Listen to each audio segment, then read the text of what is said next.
as I had said before, Robert Milby shared a poem with me that absolutely blew my socks off. It's not a new piece, but I assure you it's a timeless one. It's an absolute work of genius. I am stunned by the piece. And he told me he has it here, so he's going to read it, because I asked him, I really wanted to document it for anyone to be able to watch him read it. Very important. So, this is our Orange County Poet Laureate and friend, the Johnny Appleseed of the spoken word, Robert Milby.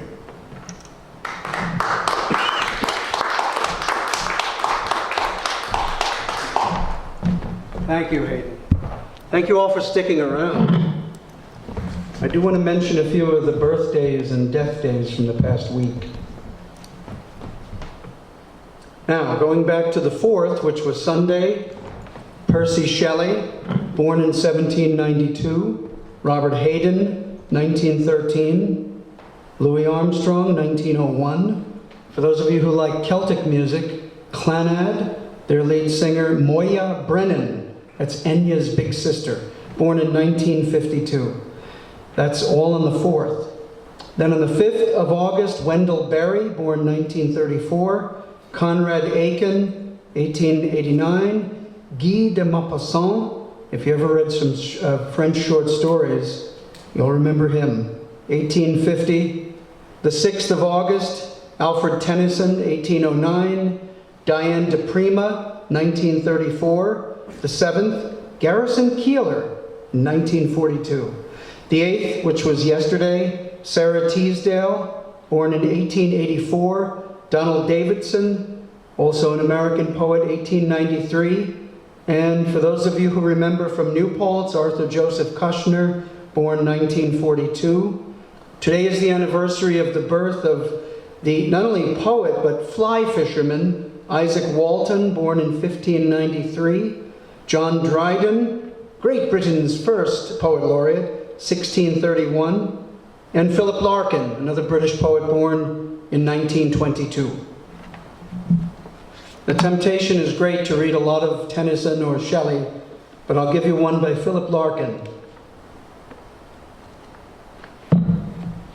1914. Those long uneven lines, standing as patiently as if they were stretched outside the Oval or Villa Park, the crowns of hats, the sun on mustached archaic faces, grinning as if it were all an August bank holiday lark. And then shut-up shops, the bleached, established names on the sunblinds, the farthings and sovereigns, and dark-clothed children at play, called after kings and queens, the tin advertisements for cocoa and twist, and the pubs wide open all day, and the countryside not caring, the place names all hazed over, with flowering grasses and fields, shadowing Domesday lines under wheat's restless silence, the differently dressed servants with tiny rooms in huge houses, the dust behind limousines. Never such innocence, never before or since, has changed itself to past without a word, the men leaving the gardens tidy, the thousands of marriages lasting a little while longer. Never such innocence again. Philip Larkin.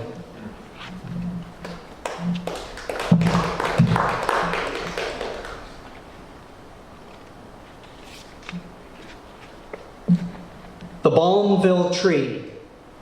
The novelty of time was no bulwark for the grand cottonwood.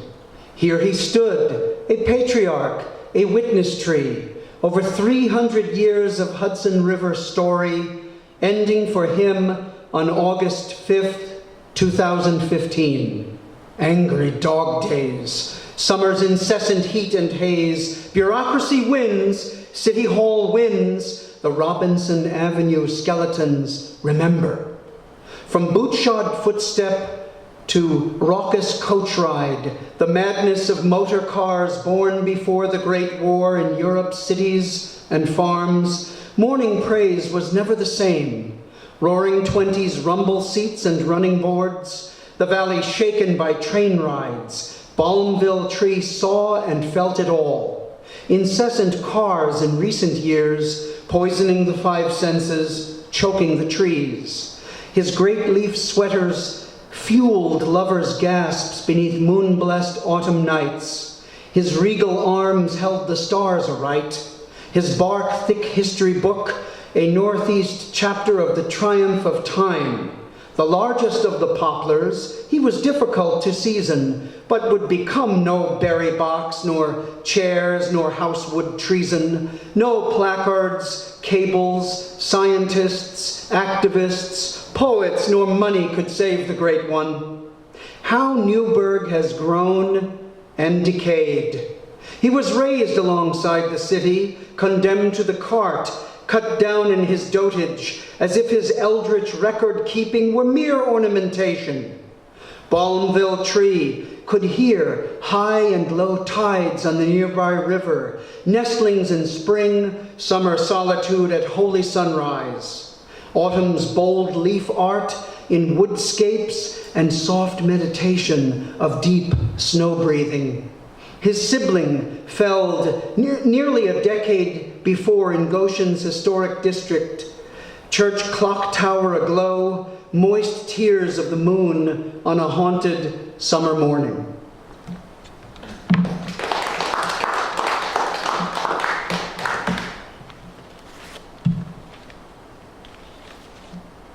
Implacable August. Acres of Queen Anne's lace, Elder Rock Wall, a stadium for carpenter ants, portentous sky over a tempest-governed summer, family reunions of dragonflies, tiny flashes of green and blue static in a swaying carpet, tired of the boasting sun, cabbage moths like snowflake fallacies in August's heat-corpulent dog days, furious crickets will not cease. Pre-Raphaelite clouds hold tenure in meadows leased by crows in September. Milkweed and chicory conspire to call the regal yellows and oranges omens before autumn. Thank you.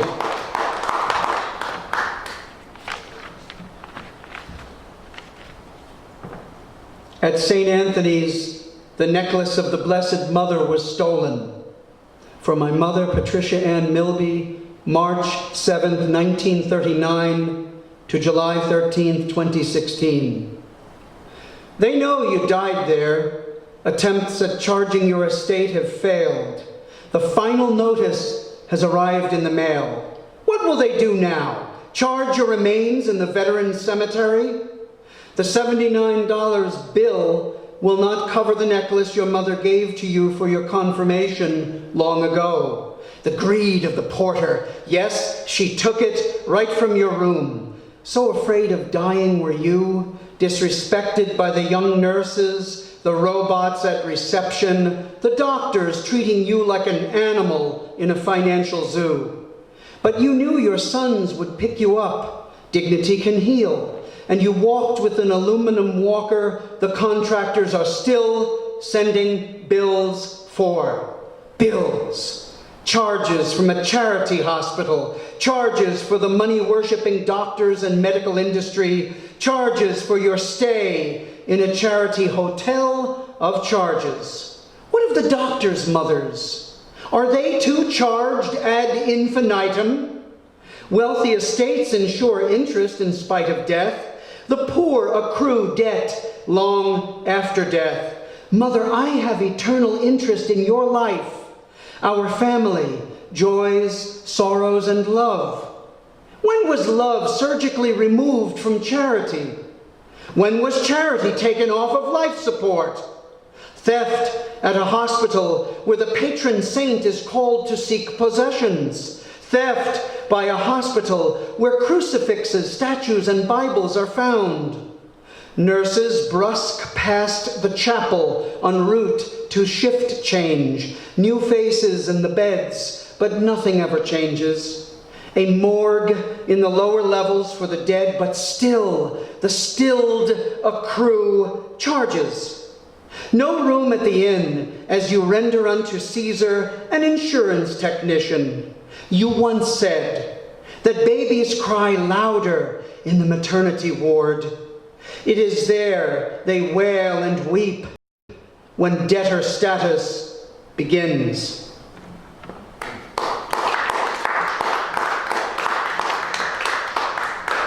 This is by request. I haven't read this in years.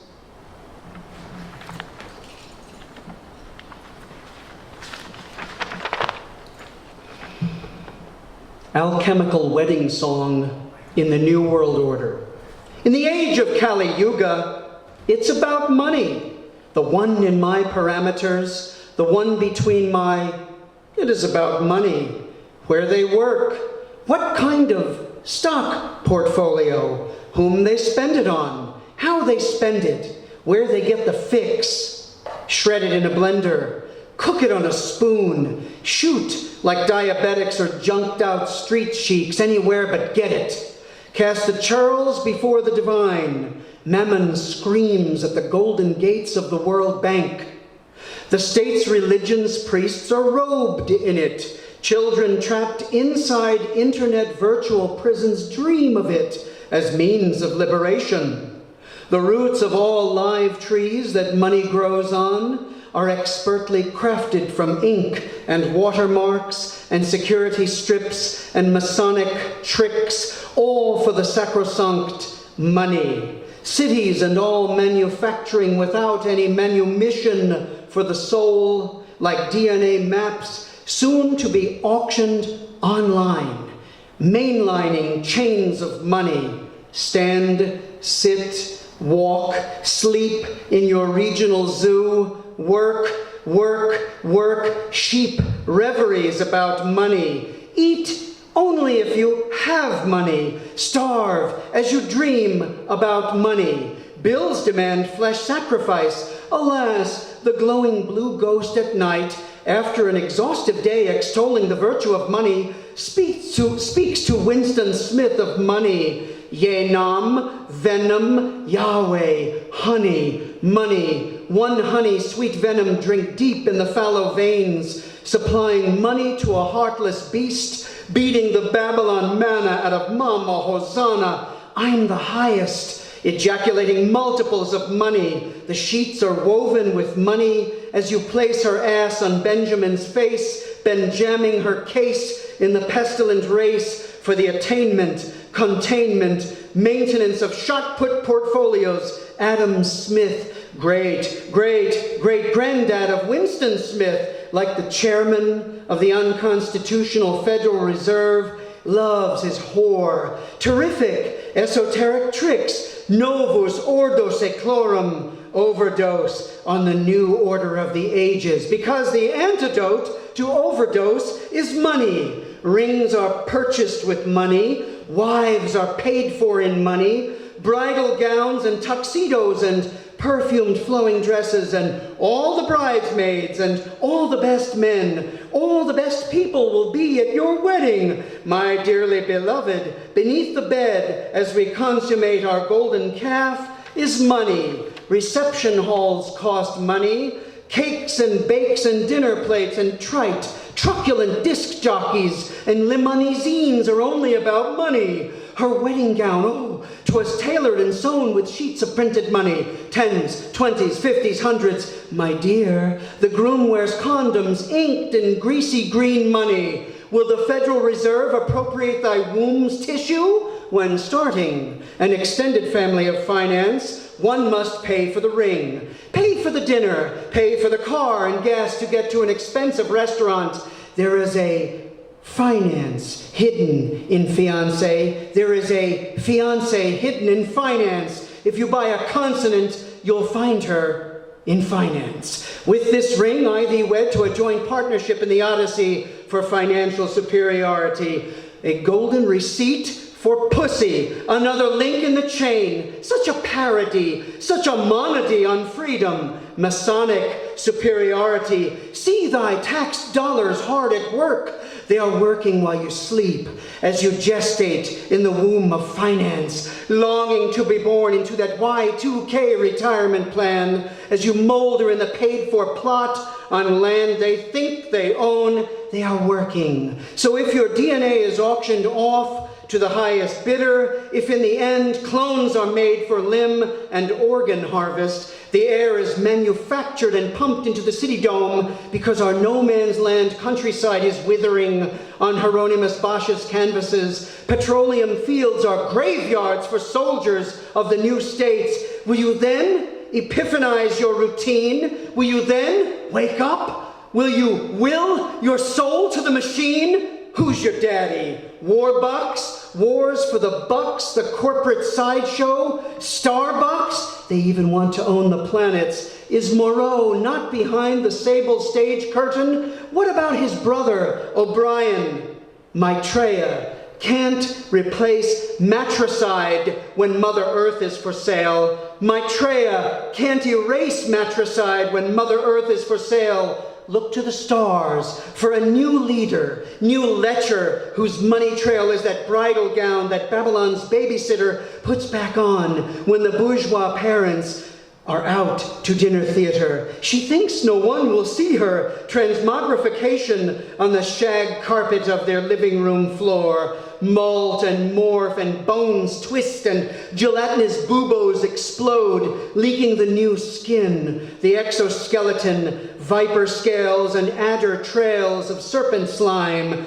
The high priestess of money is reborn. Unlike her chitinous counterpart, Samsa, the mama of Salambo, slides into the laboratory wanting, waiting like a patient mechanized on genome tables, waiting for the daily living skills and functional assessment of the citizens of the new states. Repent ye who wish to be married, prepare ye for Babylon's whore, consent thee to spend fish scales scattered in the ruin of the karmic city, where the wedding is to take place. Take your place for the shedding of old Piscean socialization as those betrothed regroup for microchip wedding bands. She'll buy an implant before the implant. He'll get his implant before the intellect transplant. Transubstantiation of the stone between his ears to a brain. Could that happen? Could the clone be more intelligent than the imbecilic American man he was made from? It could be blown into a tissue. It could be sewn into the subcutaneous tissue if the chip off the old blockhead won't stay beneath the skin. And the sages of Kali Yuga are about money. The prophet marginalizes the struggle in a formal declaration of his website. Even after Saul became Paul, he still had to eat, didn't he? The market prophesizes the tsunami that raises all plots as the old ice shelves and frozen hell travels north, scraping by, stopping to pay a visit to fault lines with those responsible for the royal scam, the esoteric sham, watched like Methuselah after he received the light under Mount Weather, after Crowley and Blavatsky were proven right, and the modern Prometheus's closet is protected by surveillance cameras, and the Office of Homeland Security is revealed to be the son of a bachelor called Inquisition. For the bull on Wall Street is really a mastiff howling all night, and the good doctor who wasn't hopped up on herbal remedies he used to treat the plague after all. As long as the inculcation can be inoculated, the smallpox vaccine is a great idea. First, it is anthrax from the cattle to stampede the sheep. Now it is smallpox from the sheep to lampoon the cattle. Soon, your national ID card to wave at Donald's cameras. And the slaves of Kali Yuga are honey to the eyes of stock traders and human resource specialists and cards made from petroleum byproducts to keep the slave's legacy enamored of some offspring of the banks, merging one into one, mating as ritual to finance the guns, bombs, depleted uranium, WMD, for the unification of the anomaly, globalization, capitulation of the planet to imperial world management team. In the age of Kali Yuga, you do not need a Christ to return. You do not need beam ships to turn the tide of human affairs to intergalactic councils. All you need is money. A brotherhood of adepts, one of their Bibles to swear it on, and the heliophobic addicts to create reality for you as the Ouroboros turns.